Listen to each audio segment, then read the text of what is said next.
Hello friends, welcome back to ఆంగ్ల సంహిత YouTube channel. ఈ వీడియోలో మనం ఇడియమ్స్ గురించి నేర్చుకుందాం. ఇడియమ్స్ అంటే జాతీయాలు, ఒక భాషకు సంబంధించి ప్రత్యేకమైనటువంటి వ్యక్తీకరణలు. వీటి మీనింగ్ ఒక విధంగా ఉంటుంది, వర్డ్స్ చూస్తే ఒకలాగా ఉంటుంది. ఇప్పుడు ఏ పీస్ ఆఫ్ కేక్ అన్నాం అనుకోండి, కేక్ ముక్క అనేటువంటి అర్థం. కానీ దీని అర్థం కేక్ ముక్క ఎంత సులువుగా తినగలుగుతామో ఏదైనా పని అంత సులువుగా చేయగలగము అనేటువంటి అర్థం. ఈ విధంగా ఇడియమ్స్ వాడడం వల్ల మన స్పోకెన్ ఇంగ్లీష్ అలాగే రిటన్ ఇంగ్లీష్ చాలా అడ్వాన్స్డ్గా ఉంటుంది, పాలిష్డ్గా ఉంటుంది. ఎస్సేస్ రాసేటప్పుడు, డిస్క్రిప్టివ్ ఎగ్జామ్స్ రాసేటప్పుడు మంచి మార్క్స్ వచ్చేటువంటి అవకాశం ఉంటుంది. అలాగే ఇడియమ్స్కి సంబంధించి 1 or 2 క్వశ్చన్స్ ప్రతి 10 ప్రశ్నలకు కాంపిటేటివ్ ఎగ్జామ్స్లో ఖచ్చితంగా వస్తాయి. కాబట్టి ఇడియమ్స్ని నేర్చుకోవడం వల్ల మన ఇంగ్లీష్ మెరుగవుతుంది, అలాగే జాబ్ సంపత్తిలో కూడా మనకి ఉపయోగపడుతుంది. కాబట్టి ఈ వీడియోలో కొన్ని ఇడియమ్స్ నేర్చుకునే ప్రయత్నం చేద్దాం. ఇంగ్లీష్లో దాదాపు 20-30 వేల దాకా ఇడియమ్స్ ఉన్నాయి, కానీ మనకు అన్నీ అవసరం లేదు.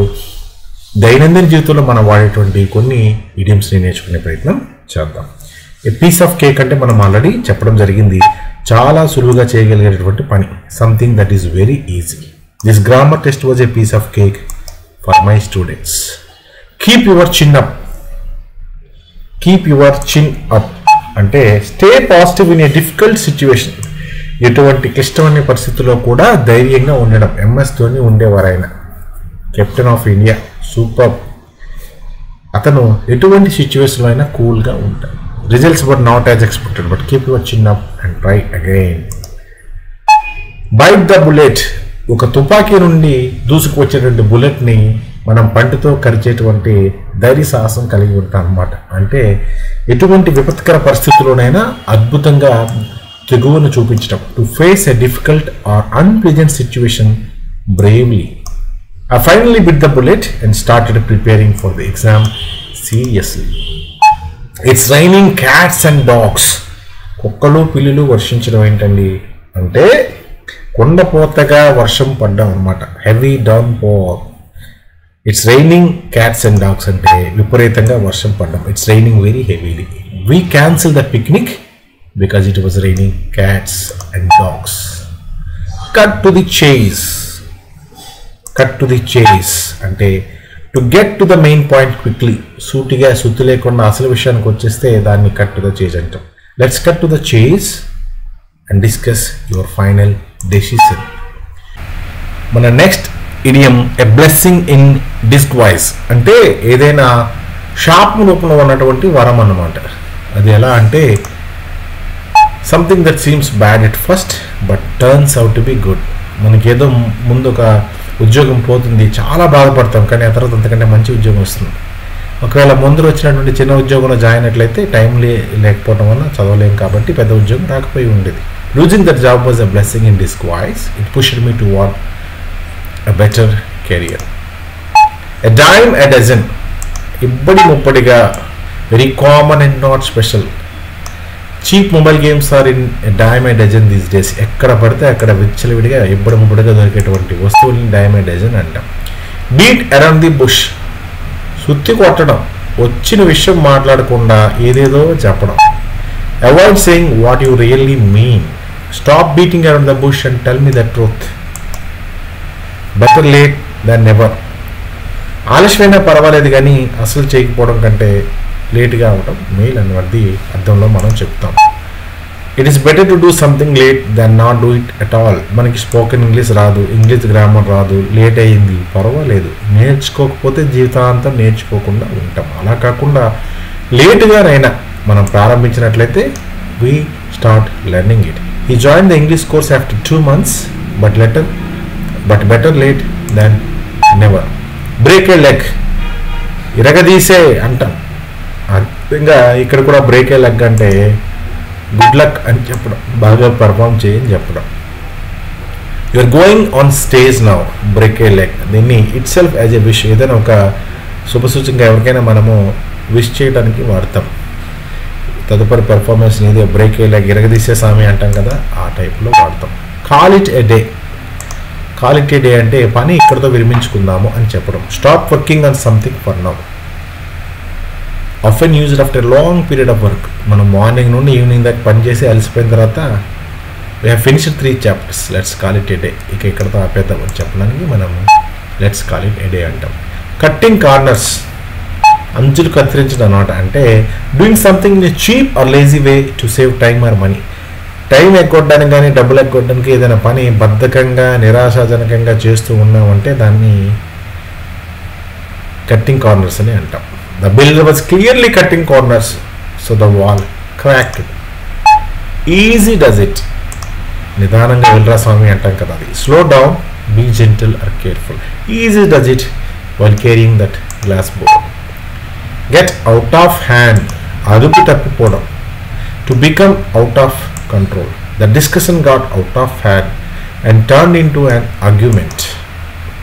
A bird in the hand is worth 2 in the bush. చేతిలో ఉన్నటువంటి ఒక పక్షి పొదల్లో ఉన్నటువంటి 2-3 పక్షులతో సమానం. మనం వేటకు వెళ్ళాలి, ఇవి దొరకాలి, వాటిని అప్పుడు కూర వండుకోవాలి. అందువల్ల what you already have in hand is more valuable then what you might get later. He wanted a better job but kept the current one. A bird in the hand is worth 2 in the bush. Actions speak louder than words.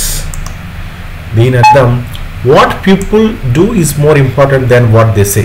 మనం చెప్పేటువంటి చేతల్లో చూపించాలి. చెప్పుడు మాటలు పనికిరావు, ఒట్టి మాటలు కట్టిపెట్టోయి, గట్టి మేలు తలపెట్టోయి. He promised to help many times but never came. Actions speak louder than words. నీకెందుకు, నేను నీకున్నాను కదా, సాయం చేస్తాను అంటాడు కానీ ఎప్పుడు చేయడు. Cost and arm and leg, నేను కొట్టే దెబ్బలకి హాస్పిటల్ ఖర్చులకి ఆస్తులు అమ్ముకున్నా సరిపోదు, అంటే వెరీ ఎక్స్పెన్సివ్ అని అర్థంలో వాడతాం. That new phone cost and arm and leg. Every cloud has a silver lining. ప్రతి మబ్బు వెనకాల ఒక వెండి అంచు ఉంటుంది. There is something good in every bad situation. ప్రతి కష్టమైనటువంటి సందర్భంలో కూడా ఒక మేలు మనకు ఉంటుంది. You lost this chance but every cloud has a silver lining. Don't cry over spilt milk. Already చేతులుండి చేజారిపోయిన వస్తువు గురించి బాధపడొద్దు, చేతులు ఉన్న సమయాన్ని వినియోగించుకోండి. Don't worry about something that cannot be changed. The marks are already announced. Don't cry over spilt milk. ఇప్పుడు మనం 2025 గురించి ఆలోచించే లాభం లేదు. 2026లో ఏం చేయాలనుకుంటున్నామో దాని మీద శ్రద్ధ పెట్టాలి. Don't put all your eggs in one basket. ఉన్న గుడ్లన్నీ ఒకే బాస్కెట్లో పెడితే ఏమవుతుందండి, పగిలితే అన్నీ పోతాయి, ఒకవేళ పొదిగితే అన్నీ పొదుగుతాయి. అందువల్ల don't depend on only one plan or option. Invest in different things. Don't put all your eggs in one basket. మన దగ్గర ₹1,00,000 ఉందనుకోండి, అంతా ఒకే చోట పెట్టే, ఒకే షేర్లో పెడితే మొత్తం పోయే ఛాన్స్ ఉంటుంది. అందువల్ల దాన్ని 5 భాగాలుగా చేసుకుని కాస్త బంగారం, కాస్త వెండి, కాస్త ల్యాండ్, ఇలా రకరకాలుగా పెట్టుకోండి అనేటువంటి సలహా ఇస్తూ ఉంటారు. Hit the nail on the head. ఒక మేకిని నెత్తి మీద బాదామనుకోండి, సరిగ్గా గోడలో దిగబడుతుంది. అంటే సూటిగా చెప్పడం. Describe a situation or problem exactly right. Your expression of the students problem. Hit the nail on the head. Once in a blue moon. Blue moon అంటే ఒకే నెలలో వచ్చేటువంటి 2వ పౌర్ణమి. ఇది చాలా అరుదుగా వస్తుంది కాబట్టి వెరీ రేర్లీ అనేటువంటి సందర్భంలో వాడతాం. We go out for a big family dinner once in a blue moon. ఎప్పుడో అరుదుగా మేము పెద్ద పెద్ద డిన్నర్కి కలిసి వెళ్తాం. రోజు వెళ్ళాం అనుకోండి, మనం డైరెక్ట్గా మూన్ మీదకి వెళ్ళిపోతాం. On thin ice. పల్చినటువంటి ఐస్ మీద మనం నిల్చుంటే ఏమవుతుందంటే పగిలిపోతుంది, కష్టాల్లో పడతాం. ఈ రిస్కీ ఆర్ డేంజరస్ సిచ్యువేషన్, ప్రమాదకరమైన పరిస్థితుల్లో ఉన్నప్పుడు మనము ఈ ఇడియంని వాడతాం. After coming late 3 times he is on thin ice with the principal. Spill the beans అంటే చిక్కుడుకాయలు వంపేయడం అనేటువంటి అర్థం. చిక్కుడుకాయలు వంపేయడం కాదండి, అంటే ఏదైనా సీక్రెట్ ఉంటే దాన్ని రివీల్ చేయటం. Who spill the beans about the surprise party.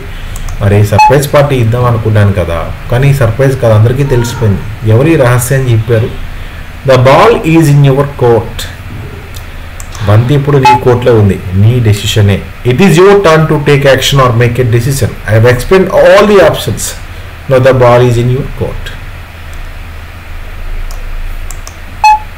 Under the weather. ఎవరికైనా ఒంట్లో నలతగా ఉంది అన్నప్పుడు అండర్ ది వెదర్ అని చెప్తారు. Feeling slightly ill. She didn't come to class today because she was feeling under the weather.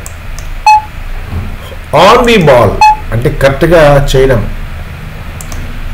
On the ball అంటే doing a good job, being alert and efficient. The new librarian is really on the ball with the digital tools. So far, so good. ఇంతవరకు అద్భుతంగా వచ్చింది. Things are going well up to now. We have finished half of the syllabus. So far, so good. ట్విట్టర్లో మనం చూస్తాం first half cinema ఎలా ఉంది, so far so good అని పెడుతుంటారు. The early bird gets the balm. ముందర లేచిన పక్షికి ముందుగా ఫుడ్కి వెళ్తుంది, తనకి ఆహారం దొరుకుతుంది, తిరిగి వచ్చేస్తుంది. అందుకే టీవీలు ఫ్రిడ్జ్లు అమ్మేటప్పుడు అర్లీ బర్డ్ ఆఫర్ అనేటువంటి ఒక అడ్వర్టైజ్మెంట్ మనకి కనిపిస్తుంది. People who act early get the best opportunities. ఎవరైతే ముందరగా ప్లాన్ చేసుకొని ప్రయత్నిస్తారో వాళ్ళకి ఎక్కువగా అవకాశాలు ఉంటాయి. He reached the interview when you first the early bird gets the balm. You can't judge a book by its cover. Thumbnail చూసి వీడియోని అంచనా చేయలేం, లేదా ఒక పుస్తకం యొక్క ముఖ చిత్రాన్ని చూసి పుస్తకాన్ని ఏముందో మనం చెప్పలేము. అంటే you should not form an opinion just by appearance. The building looked simple but the library inside was wonderful. You can't judge a book by its cover. Okay friends, ఈ విధంగా మనము దాదాపు 30 దాకా ఇడియమ్స్ని ఈ వీడియోలో నేర్చుకోవడం జరిగింది. మీకు తెలిసినటువంటి ఇడియమ్స్ని కామెంట్ రూపంలో తెలియపరచండి. నేర్చుకున్నటువంటి ఇడియమ్స్ని ఏదైనా ఒక సెంటెన్స్లో ఉపయోగించి కామెంట్ బాక్స్లో టైప్ చేయండి. ఆ విధంగా మీ యొక్క ఇంగ్లీష్ని put it to expression. If whatever ideas you have, try to express them through idioms. Thereby you can improve your English. Keep learning English. Thank you. Have a nice time.